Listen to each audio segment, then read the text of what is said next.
Good evening, everybody. This is DK with Mr. V Amps, and there's some Mr. V Amps right there. Today's video is about tube amplifiers, or valve amplifiers if you're in the UK. And this is sort of a survival guide. This is not a technical guide, but having worked with customers for a number of years, I have discovered that a lot of people become enthralled with the sound of vacuum tube amplifiers and buy them and really don't know how to take care of them. So this is a kind of a do's and don'ts and a feeding and care 101 for your vacuum tube amplifier. If you were looking for something more technical, tune in. We'll fix some stuff real soon. So when I reference a tube amp or a valve amplifier, we're speaking of a guitar amplifier, or I suppose a hi-fi amplifier, that uses things like this. Vacuum tubes, or valves if you're in the UK, to produce the audio amplification and rectification and other such functions. These types of tubes are old technology, been around for a very, very long time, and are still in production for one strange reason. Despite the fact that silicon, for making of diodes and transistors, makes things lighter and more energy efficient and less expensive to manufacture, it just doesn't sound the same. So for those of us who want the sound of a tube amplifier, and reality is you can kind of tweak with your amplifier if it's got tubes in it. Kind of like a hot rod car, you customize it the way you like it. But for those of us who love the sound of a tube amplifier, but maybe a rookie into owning one, hopefully this video will help you out a lot. So we're going to talk about a few of the do's and don'ts and the pitfalls that really get the goat of new guys who are new tube amp owners. Even for those who are uninitiated, let me give you the first reality. The vacuum tubes are encased in glass with a vacuum applied to them. Well, not a total vacuum, because that would be impossible, but most of the air has been drawn out of them, so they're very, very low pressure internally. What do we know about glass and temperature? Well, if you want to do a science experiment, put a drinking glass, a regular thin drinking glass, in the freezer overnight, and then take it out, put it on your counter, and pour boiling water into it. It'll shatter into a zillion pieces, more than likely, or at least crack. That is what people do accidentally to tube amps, especially in the wintertime. If you are taking your amp to a gig and you intend to play it or to band practice, make sure it is assumed room temperature before turning it on. And it's also a good idea to allow it to cool down before moving it and or taking it to cold temperatures, because we don't want the glass to have a bad reaction to the temperature change. Some of you all may own an amplifier that has a standby switch. This is one of the very misunderstood things about tube amps. In fact, smaller amps that are, I would say below 80 watts probably shouldn't even have a standby switch. But it kind of depends on their configuration and their design. If your amp has a standby switch, this is the best way to manage it. As you can see on this amplifier, the standby switch is labeled standby or play. On others it's labeled as standby or on. Start with the standby switch in the off or standby position. Turn your power on and give the amplifier approximately 30 seconds to a minute to warm up. The concept behind this is the vacuum tubes have heaters inside of them and they need to come up to temperature before they're ready to work. They can draw excessive current when they are under temperature and full power is applied to them. There's been many experiments to prove or disprove the need for a standby switch, but again, we're not talking technical. After your amplifier has had a short span to warm up, Simply flip the amplifier into the play position, and the amplifier is on and ready to be enjoyed. If you're taking a break with your band and are going to sit down for 20 minutes and have a pint and shoot the bull before you go back and play your next set, just turn the volume on your amplifier down. Don't put your amp back in standby. Just once it's on, leave it on. The temperature cycling and the jolt of being powered on is not going to do it any good. One of the dumber things you can do to your guitar amplifier is turning it on and off frequently.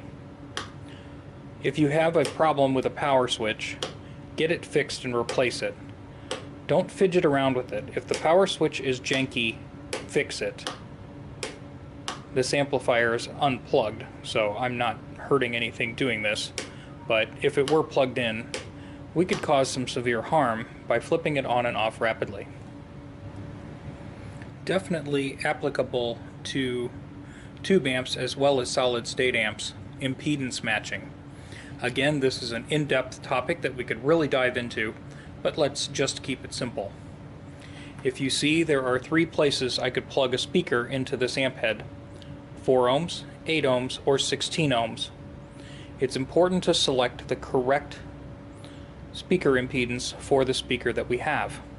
In this case, if I look down to this factory unmodified speaker, it is a 16 ohm speaker, therefore I have plugged it in to the 16 ohm tap.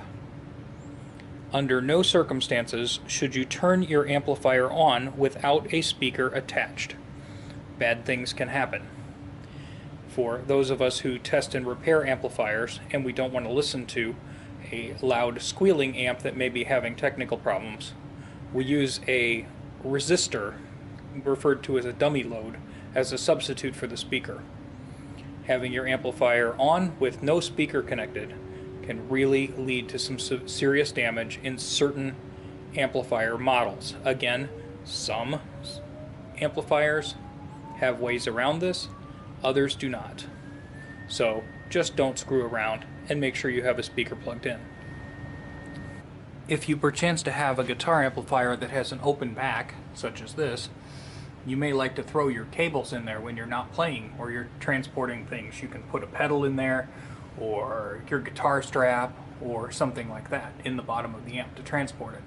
And that's perfectly okay, but be aware of where the speaker terminals are, and if they are the plug-on spade type, you can accidentally knock those off.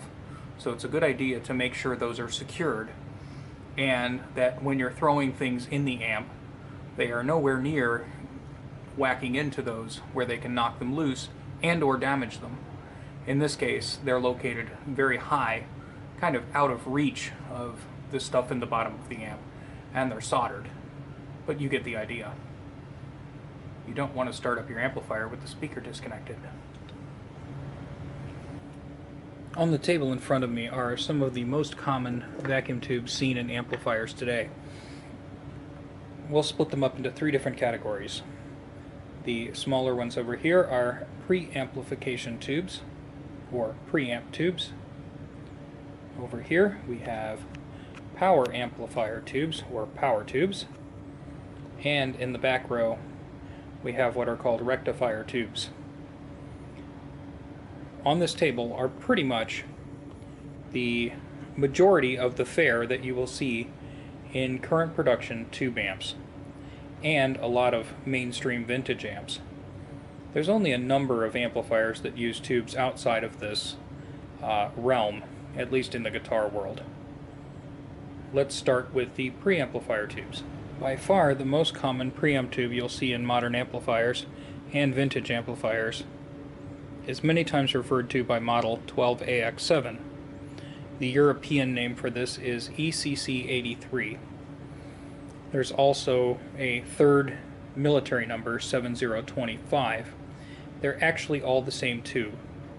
These are the most common preamplifier tube that your guitar signal initially goes through in the early stages of amplification. These tubes usually have a very long life and need to be changed infrequently.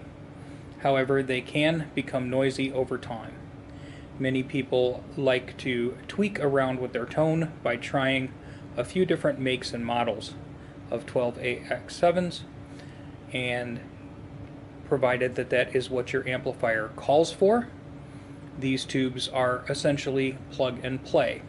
If you would like to try for a different sound, you can unplug one model 12AX7 and plug in another model 12AX7. My advice though is to get some new tubes to play with. Although we love vintage tubes or some strange tube that we pulled out of some radio we found in the junk, without proper tube testing equipment, the tube may have a short or a problem, and that may cause additional issues with your amplifier. So just buy them from a reputable source. The two most common problems you will see with preamplifier tubes is, number one would be air leakage. If you look at the top of our tube, you'll see a metal compound. This is usually dark. It almost looks like kind of a black chrome, and it's usually very, very shiny. This is a type of compound called a getter that is used to absorb the last of the air when they vacuum a tube and create a vacuum. Thus we call it a vacuum tube. If the tube develops a leak, this will generally fade and possibly turn white. So if it doesn't look like black shiny chrome and is white, don't even think about plugging that tube in. Go get yourself a fresh one. It might even be easier to see on this large power tube, as they have this compound both on the top and at the base.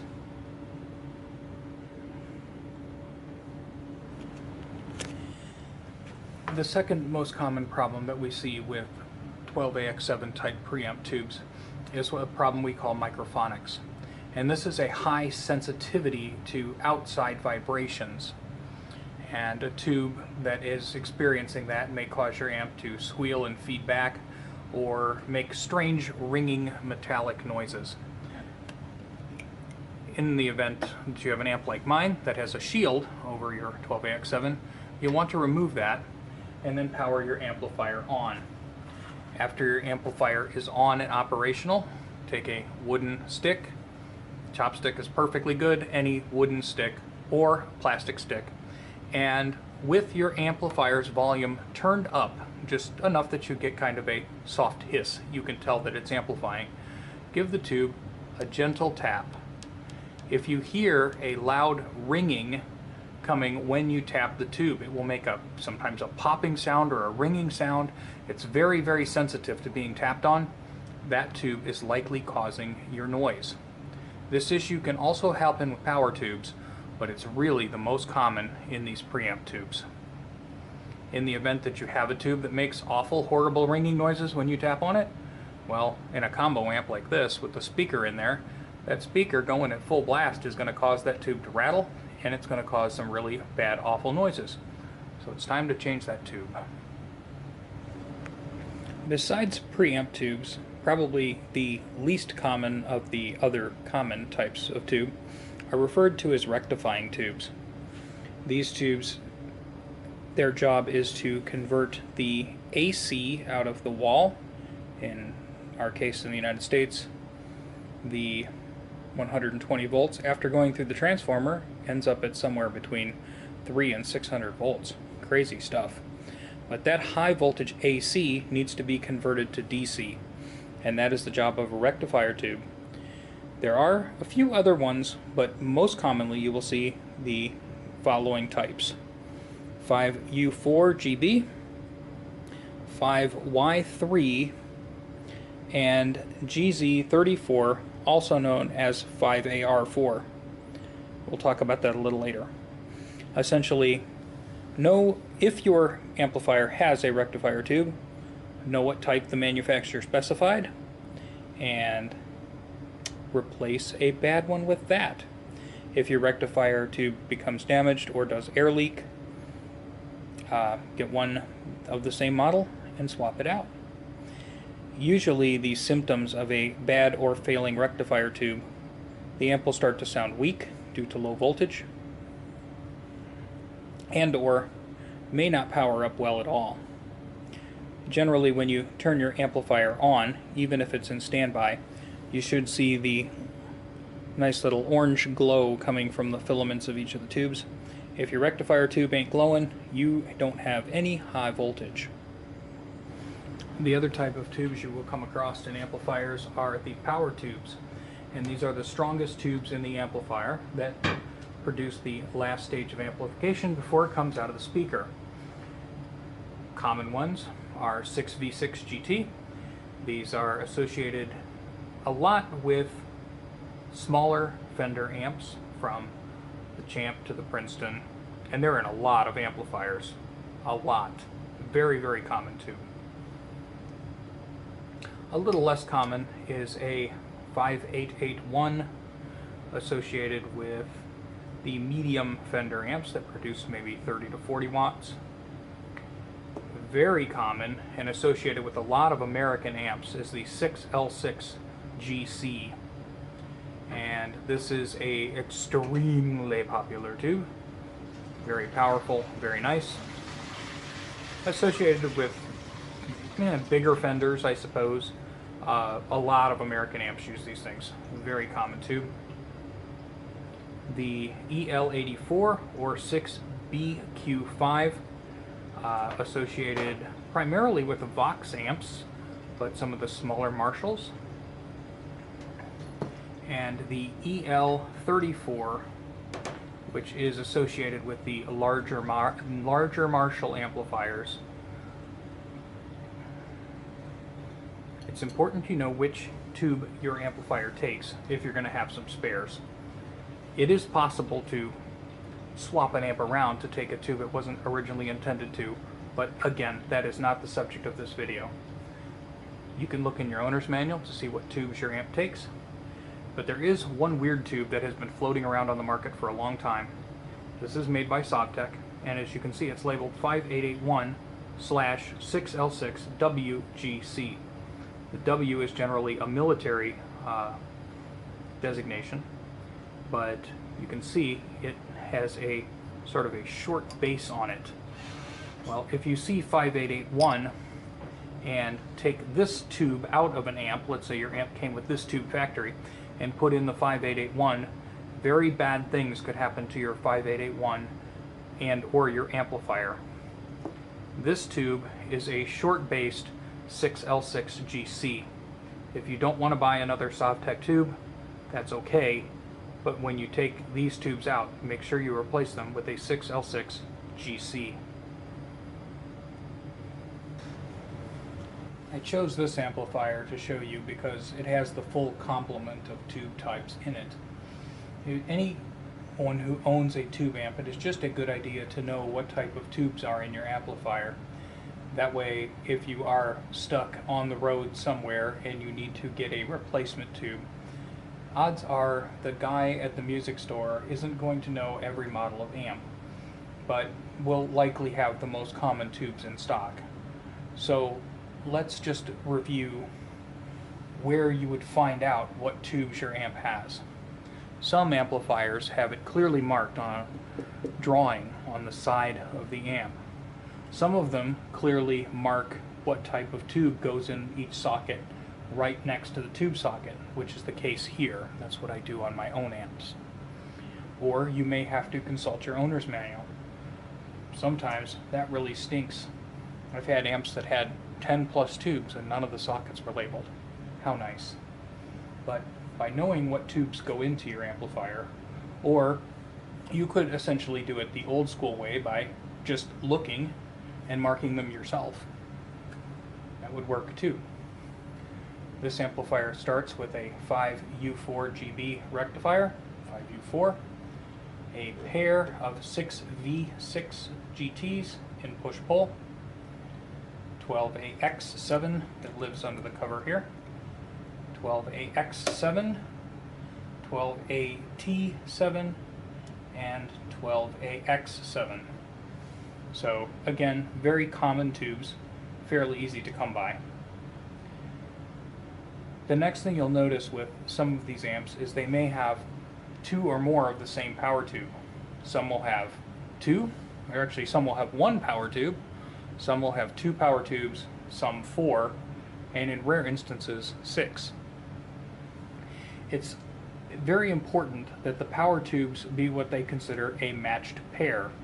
When you purchase these tubes, you can purchase them as matched pairs or matched quads, 4 of them together, or matched sextets of 6, and they even sell them in matched octets, but that's usually very big hi-fi amps. Not really what we're talking about here.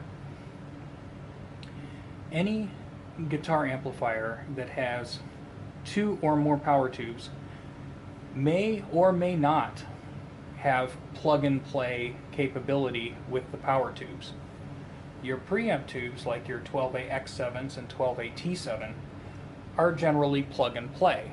If one of these tubes becomes microphonic, I can simply remove it and replace it with another tube of the same type, and we are ready to go. If my power tubes fail, I will need to know whether or not my amplifier has plug-and-play type tubes. You can check your owner's manual, or you can email the manufacturer, or possibly ask online on a forum where there's hopefully smart people there that can answer your question properly. In the case of this amplifier, this amp has an adjustable bias, and when the power tubes are changed, they have to be adjusted to the correct current so these tubes do not burn themselves up. If I were to go buy 2 completely different tubes from some other brand or manufacturer, I would need to rebias the amplifier. And as a technician, I can do that. As a non-technician, you would probably need a technician to do that. But here's a secret. With your amplifier, if it uses 2 power tubes, buy yourself a matched quad, 4 tubes that have equal current draw from the same manufacturer. That way, if you're on your world tour and one of your power tubes decides to take a dump, your amp is already biased for tubes just like, you have 2 more tubes just like the ones that came out of there. So you can change them and save yourself trying to find an amp tech when you're out in the middle of nowhere. The other question would be, why did your tubes fail in the first place? Is there a problem with your amplifier, or are these tubes played for hours and hours and hours and hours and hours, and you just never bothered to change them before your world tour? But hey, you got another pair of them that match the ones that are coming out. So in that case, you can skip paying for a rebias. Shh, don't tell the amp techs that. They don't want to hear that. If your amplifier is what they refer to as a cathode biased amp, or maybe has a non-adjustable bias, the tubes may be plug and play. There are a good number of amplifiers that fit into that category. Again, consult your owner's manual and find out. So let's briefly recap what we've covered in today's video. Hopefully you've learned something, and if you would like, we can go with a follow-up and move a little bit more in depth. Number 1, make sure your tube amp has assumed room temperature before powering it on. After you have taken it off of standby, if your amp has a standby function, after it's on, leave it on until you're done playing. Allow it to get close to room temperature before taking it back out into the cold. Again, hot, cold can damage a glass tube. Preamp tubes, most commonly 12A-X7s, sometimes 12A-T7s or something else, can be easily replaced if they become microphonic or leak air. If they leak air, the chrome cap will more than likely turn white, and if they are microphonic, with the amplifier on and the volume turned up to a moderate level, giving a gentle tap will make a pretty yucky sound through your speaker. It is also possible for your power tubes to become microphonic also, although it's a little less common. Rectifier tubes aren't part of the audio circuit, so you won't actually hear them. When the tubes are on, they should all produce a little bit of an orange glow, but should never produce a red glow. When they are operating, These plates, which are usually black or gray, should remain black or gray. If one of them is turning a dull red or a bright orange, you've got a serious problem and it needs to be dealt with. If your amp makes a horrible, god-awful noise in the middle of whatever you're doing, it's better to turn it off. Symptoms of power tubes that might be going bad would be some of the usual fare. A burned up power tube may have its logos fading and falling off, but that's just an indication of being old and high hour. They may be wearing out. Same with the getter caps here. If the bright black chrome cap here has turned white, that tube has leaked. If you see any purple glow, sometimes there's a little bit of a bluish glow, which is a reflection from the glass, but if you see any purple glow or violet glow, the tube probably has leaked air and should be replaced.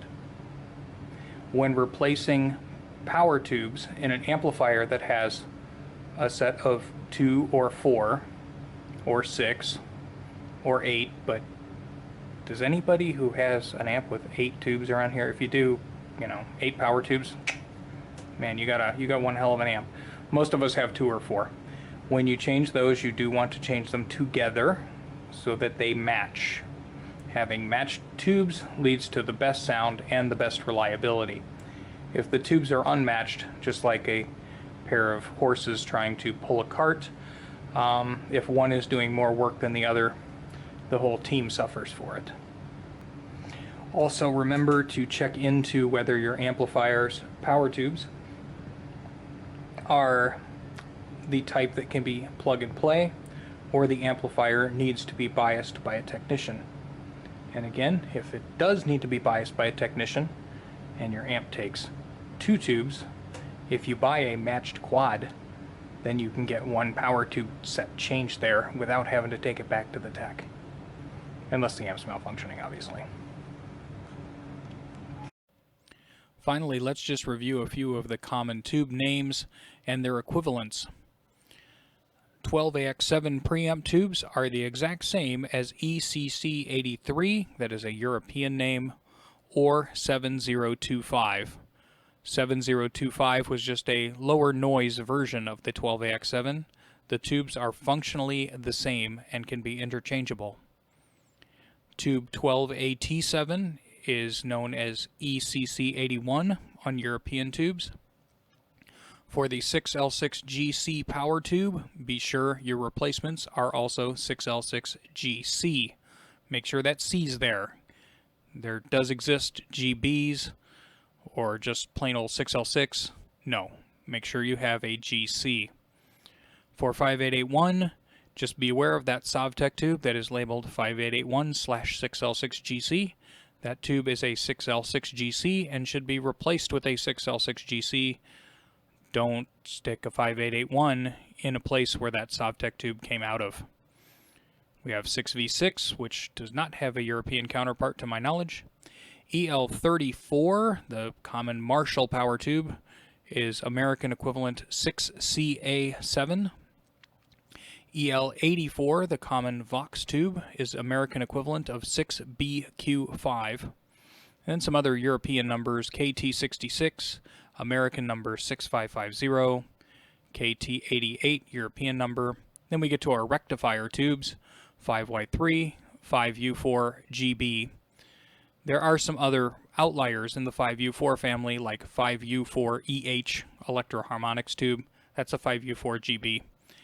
And then finally, the 5AR4 is the equivalent of the GZ34, or GZ34 if you're in the UK.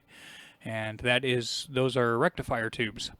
So if you do need to change a tube, there are some equivalent numbers that are essentially the same tube with 2 different names on it. We appreciate you checking us out. Thanks for watching. Y'all have a great day.